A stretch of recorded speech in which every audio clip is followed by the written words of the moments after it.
এবারে জানাবো এক নজরে দৈনিক পত্রিকার শিরোনামগুলো। প্রথমে আছে দৈনিক যুগান্তর। তাদের প্রধান শিরোনাম, শহীদ বুদ্ধিজীবী দিবস নিয়ে এখনো অসম্পূর্ণ শহীদদের তালিকা, নেই উদ্যোগও। এরপর আছে দৈনিক প্রথম আলো। তাদেরও বিশেষ প্রতিবেদন, তারা তিনজন, বিশেষ লেখা জ্যোতির্ময় গুহ ঠাকুর, রাশিদুল হাসান ও গিয়াসউদ্দিন আহমদকে নিয়ে। এরপর আছে দৈনিক সমকাল। তাদের প্রধান শিরোনাম, সন্দেহের তালিকায় 4 জন, হাদিকে হত্যা চেষ্টা ও ওসমান হাদির অবস্থা এখনও আশঙ্কাজনক, মামলা হয়নি। এরপর আছে দৈনিক ইত্তেফাক। তাদের প্রধান শিরোনাম, জাতির শ্রেষ্ঠ সন্তানদের স্মরণের দিন আজ।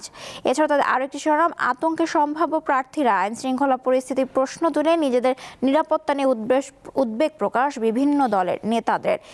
এরপর আছে দৈনিক কালের কণ্ঠ। তাদের প্রধান শিরোনাম, দক্ষিণ সুদানে সন্ত্রাসী হামলায় বাংলাদেশি 6 শান্তিরক্ষী নিহত।